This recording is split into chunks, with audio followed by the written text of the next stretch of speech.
Morning, Dad. The little girl on the phone sounded so excited, so sickeningly sweet. But her tiny voice was wreathed in static like she'd called from the middle of a lightning storm. Gently, I explained she had the wrong number. "Nah," was all she said before hanging up. I set the cordless phone back in its cradle on the breakfast counter, my fingers tingling as though a mild electric shock just passed through them. 4 days later, all around the house, the landlines got set chirping. There were 3 in total.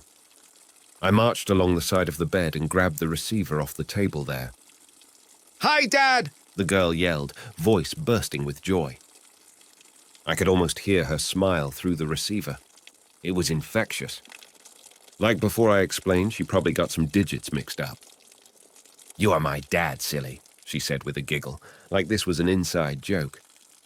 "Tell Mommy I hope she feels better." Now that made me pause. How? Before I could get my question straight, from over in the ensuite bathroom, I heard a steady stream of half-digested avocado toast collide with the toilet bowl in a wet splatter. As I rushed over to help, my wife, Alex, clung to the edges of the seat like it was a life raft. One shoulder massage and a glass of cold water later, I left Alex and went and scooped up the phone. Before I could dial 1471, the speaker screeched. Chills raced along my spine as the sound rose and fell in these quick staggered heaves before tapering off. Must have been a bad connection. The switchboard's automatic response indicated our most recent caller was my sister-in-law, who'd rung the previous evening to talk about the upcoming baby shower. Weird. How did the mystery girl know about the morning sickness? And why withhold her number? Was one of my dumb friends playing another prank? "Is Freddie going to be okay?" our anonymous stalker asked during the next conversation several days later. In the lounge, I was on the sofa giving our golden retriever his ear medication. My fingertips, now twitching with energy, tightened around the keypad. "Yep, the medicines are going to make Freddie all better." "What's your name, sweetheart?" I forgot." I set the phone down, my hand all shaky. The joke had officially stopped being cute. Somehow this kid always knew what we were doing. How? Despite my suspicions, I couldn't help but find her endearing. She always sounded so eager to speak with me, like she craved a strong parental figure, somebody who never raised their voice. Next time she called, I planned on tracking her down. That way, I could send social services over to make sure everything was okay with her home life. A few weeks later, right as Alex's due date loomed on the horizon, another transmission came through. "Tell Mommy I'm super-duper excited to meet her." This was my chance. "I will."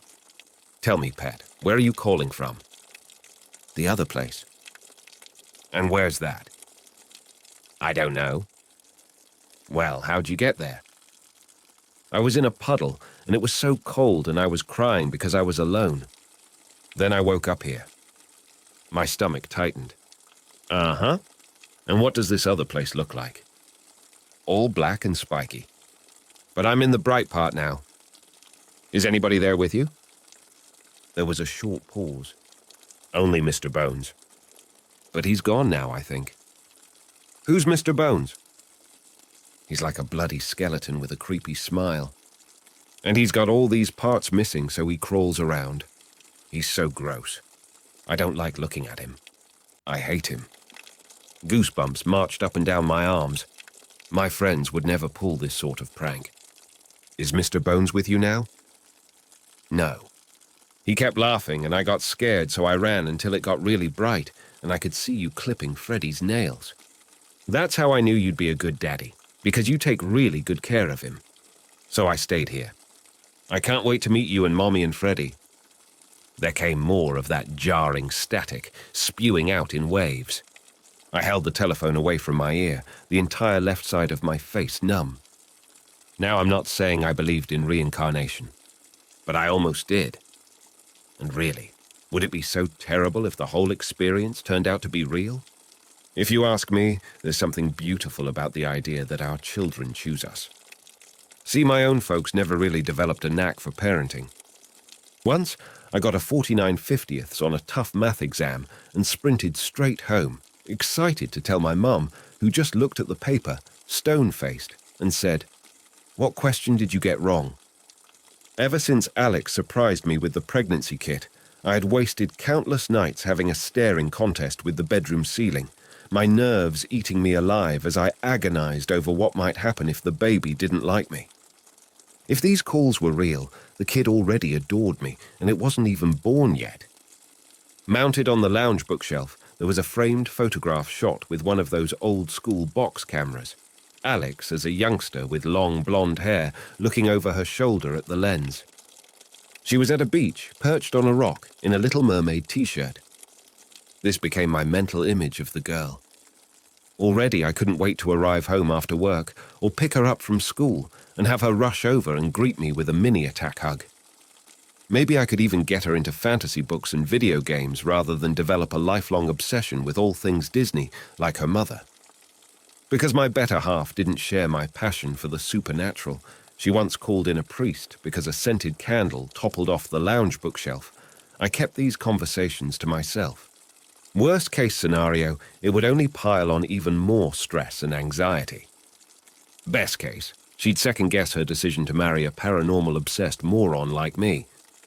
A few nights later, all 3 phones chimed in perfect unison. While Alex grumbled about strangling whoever ruined her beauty sleep, my hand reached out and answered on the 5th ring.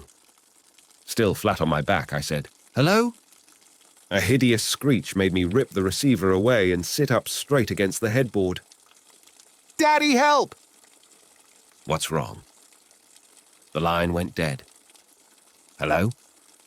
Deep in the house, the kitchen phone spoke up. "Who is it?" Alex asked, still half asleep. Flying past the door, I quickly explained it was an important work call.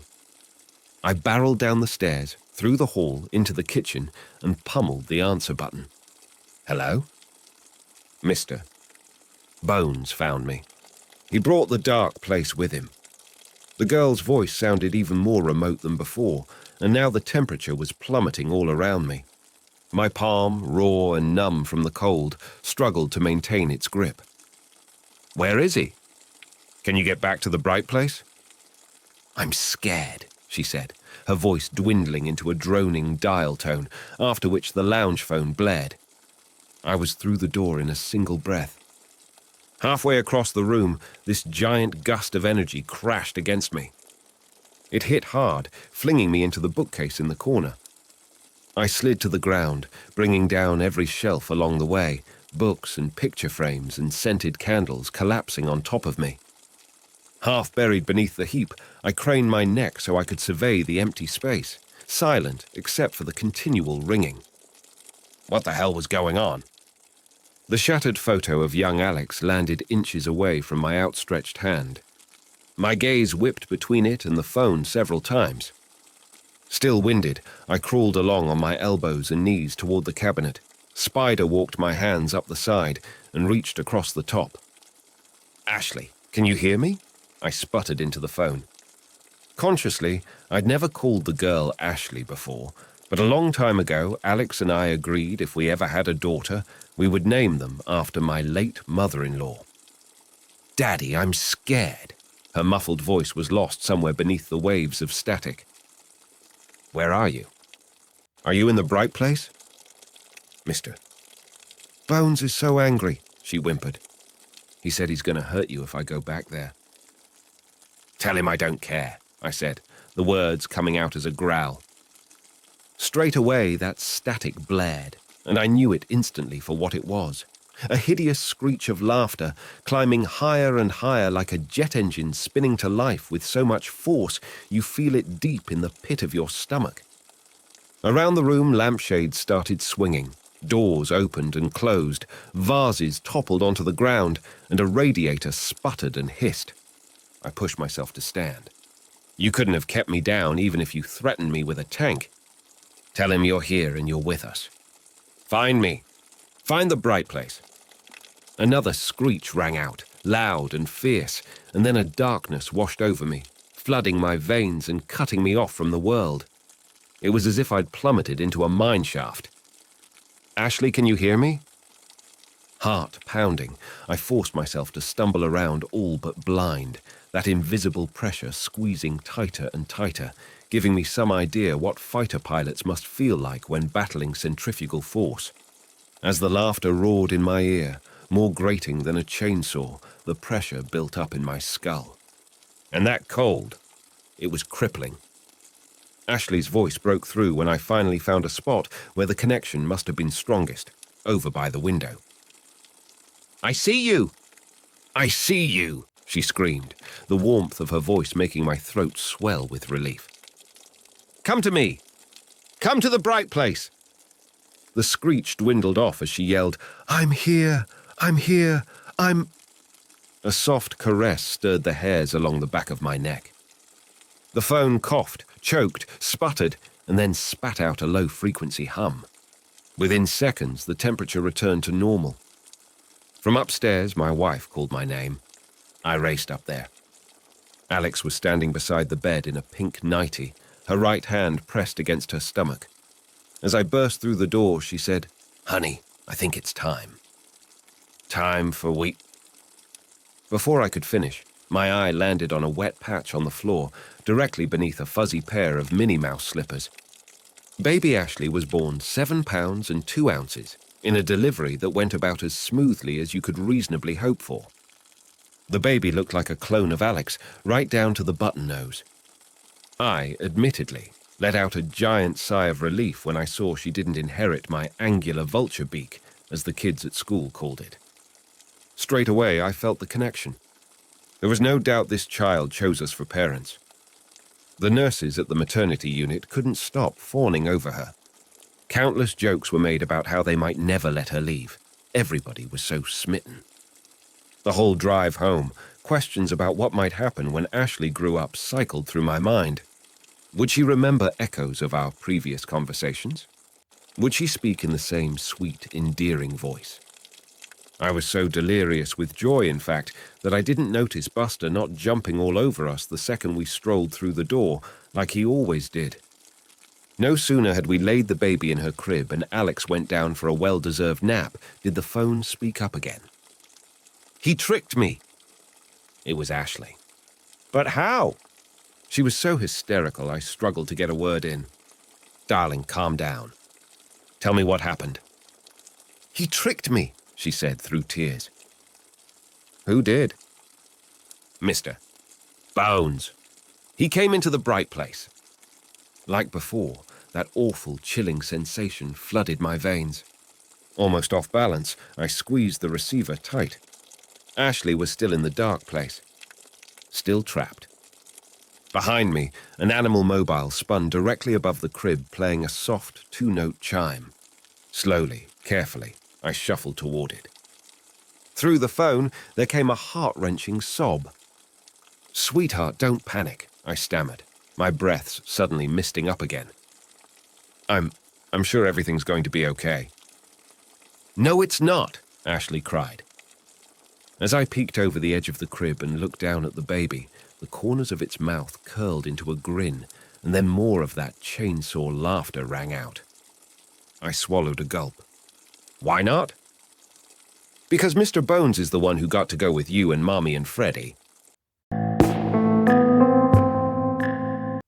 I came from humble beginnings, lower middle-class childhood with parents who barely had enough self-awareness to recognize themselves, and far too little to understand children were entire little humans with their own lives and needs. I spent years running from my childhood.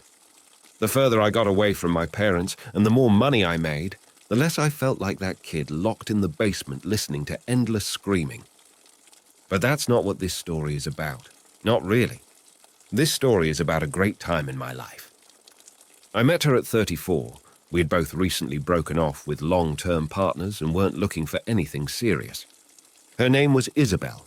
Well, her name still is Isabel. We met online dating and it was fireworks from the start. We did all the normal texting that culminated to a date. A date culminated to coming upstairs to meet her dog, which culminated to us falling in love, moving in together, and getting engaged. Life was fantastic, better than fantastic, resplendent. Yes, I went to college and paid too much for an English degree. Shout out to my fellows debt-laden graduate friends. We had both broken from our humble beginnings and earned well into the six figures. We traveled the world, made love in every major continent, and made a home with ourselves and our two four-legged children. I won't bore you with all the details as they're not relevant to my issue. And frankly, those memories are gone and replaced with a black void. We got engaged and then married. That's where everything went wrong. Very, very wrong. I had wanted a unique wedding ring, something unique and something that had seen many lives before my own. I searched online for months, perusing various antique jewelry sites and sending options to my future wife. Nothing was standing out to us, until one day I received an email with an invite only linked to an antique ring site.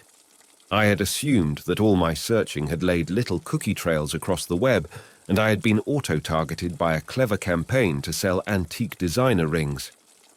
I should have known something was strange right away. The email link led me to a professional-looking site, but they only had one ring for sale. A men's ring in my size with the exact features I was looking for. The ring was black with gold adornments. The inside of the ring had script in a language I did not recognize, something I assumed that once meant something, but which had faded with age. The ring was simple yet elegant. Something truly unique while seeming so simple and unassuming. It fit my personality and style perfectly. My wife agreed, and I made the purchase. The ring took a few weeks to arrive. The packaging was plain and unassuming. A simple, thick, brown packaging envelope with the ring inside, encased in a small metal box. I remember opening the box and feeling like some unknown force was holding it closed. It took some effort from my adult hands to pry the casing open. When it finally came ajar, the ring immediately caught my attention and held my gaze. The black of the ring was darker than the darkest of nights, and the gold shimmered like the eyes of a beast staring out from that dark night. My wife had to snap her fingers to get me back to reality. I'm rambling too much, I know. I'm looking at the ring on my finger now and feel like I could ramble forever before getting to the point. Almost as if the ring doesn't want me to get to the point, but I have to keep going as I don't know if there will ever be a time to write this again. Bear with me if I'm a bit scrambled. My mind feels unfocused, but I will do my best. We got married. It was a beautiful night. My wife wore a beautiful dress that she had worked with a local designer to bring to life. The bottom was like the end of a rainbow that nature had taken and laid upon fabric. The waist was a plain and vibrant white, and the straps hugged her shoulders in such a way to hint to onlookers that this dress was made for her and only for her. The beauty of her face, hair and features accented this miracle of art and design. I remember saying our vows and her placing the ring on my finger. That was 2 years ago now, and likely the last time I was happy. I firmly believe happiness ended at that point, and joy is something I will never feel again. Everything in our life started to go badly. My wife's successful business started to have issues. Employees were leaving, customers were leaving, we were sinking more and more money into it, and nothing went our way. It went from a success to a complete disaster within 6 months of our wedding. I had never been much of a drinker, but found myself drinking more and more often. My mind used to be clear and clever, but suddenly I craved the warm numbness of drink after drink. I started to feel disconnected from other people. My wife and I stopped having sex. I stopped going to the gym. I stopped taking care of myself. My days were spent on the couch on my laptop, ensuring that my job and income remained stable as my wife's business crumbled before our eyes. We started arguing. We went from holding hands and making love to arguing about the most simple and mundane aspects of our lives. I screamed and yelled at her, something I had never done with her, or anyone, in my entire life. I had always been so gentle and caring. I was becoming something I no longer understood. My wife said I wasn't the man she married. Then she left. My marriage was over. My life felt like it was over. She divorced me and met another man. I sat in my house on the couch and drank my days away, barely able to hold on to my remote job working in technology. If you've read this far into this mess, I'm asking you to read just a bit more. I finally decided it was time to take off my wedding ring. This is where my plea for help, the whole point of my story. The ring didn't want to come off. I tried pulling it off, soaking my hand, using soap, cooling my hand, heating my hand, using pliers, using my teeth. I spent hour after hour. The ring finally came off. The ring finally came off. Once the ring came off, I had clarity enter my mind. A dense fog had surrounded my mind for so long, it felt like a shock of electricity. My mind raced with everything that happened the past year. Everything that happened to my wife's business, all the cruel things I said to her, all the mistakes I made, and all the drinking and drugs. Reader, I don't know how to explain it, but it wasn't me doing and saying those things to my wife. I know there is no way she will believe me, but the ring had taken over my thoughts and actions. It felt like a dark hand had encased my mind and heart, and all the actions I took and words I said were of a mind, not my own. I'm also very scared right now. The ring is back on my finger and I don't know how it got there. I feel my mind slipping. I don't even know why I've been writing this story for idiots like you. You're just as stupid as my bitch of an ex-wife, and dying would be too merciful for trash like you. I'm losing control. I have to post this before it's too late. Help! Help, you fucking idiot! Edit. In the light of morning, I can't see what the fuss was all about last night. The ring didn't do anything. I just became more of what I really was. I never was a kind and generous man. It's foolish to think some magic ring changed me. There is no such thing as magic. This post makes me chuckle to myself now. I really like my ring, and the more I think about it, the more I am curious about making my own rings and selling them online. I am in a lot of debt after my divorce, and I could really use the extra money. I received an email just this morning from the supplier of the ring. They are going to send me some metal and even pay for me to take a class on metalworking.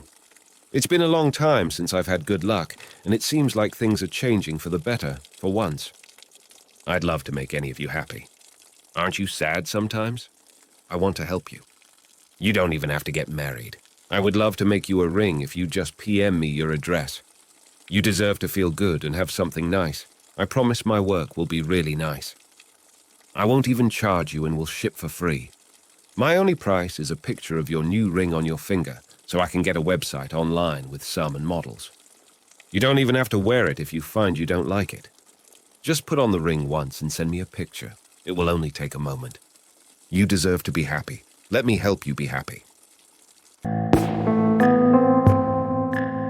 It's really late here. Really, really late. As my mind became more and more tired, I became more and more confused about the day and what I'm doing.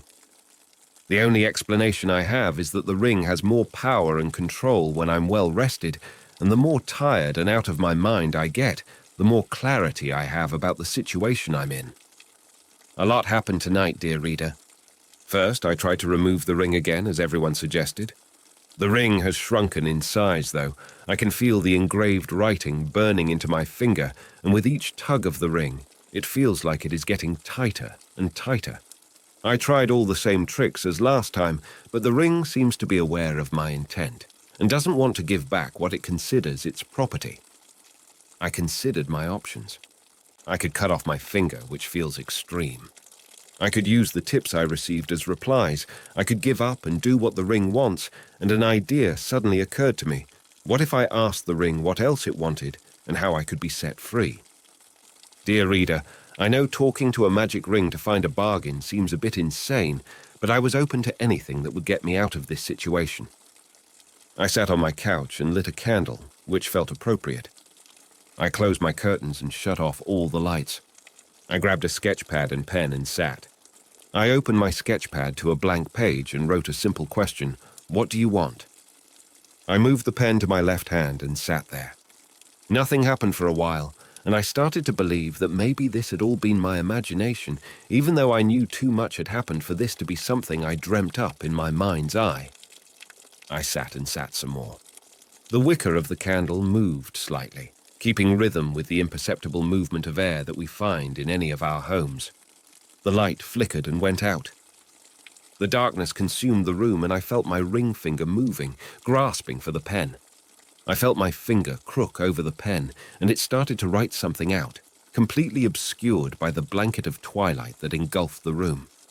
I sat there and waited as the writing went on and on. Then it stopped. I waited in the silence, a bit in shock and a bit in fear of what I would find on the page. I felt for the lighter and lit the candle again. I closed my eyes for a moment, and then I took a breath and looked at the page. My heart leapt in my throat. The page had the same thing written over and over again, written as a child writes, scrawls and scribbles. It said, "Die or find another. Die or find another. Die or find another. Die or find another." The message went on until the end of the page, where it simply said, "Die, die, die, die," over and over again. Reader, my eyes are so heavy as I write this out. I know I will wake tomorrow and likely not have control again. The ring seems it will take another in my place, but how? And how many others? I cannot live like this, and I cannot curse another with all the destruction that this ring has brought to my life. Or can I? What do we know of our character until we're truly challenged with an impossible situation? Do we understand the man in the foxhole who runs in terror after years of war? I feel like I must find another and give the ring what it wants. Maybe I could get my wife back. Maybe I could get my wife back. My life could be perfect again. Maybe the ring did worse to me than it would another. Maybe it will bring them good luck, and I simply was unlucky in the dice roll. I'm sure I could tell the next person to just try it on for a little and put it away. It won't be as bad for them. I'm sure of it. Yes, sure of it. I'm so tired, though. So tired, my dear reader friends. I'm just going to lay down here, just for a little while.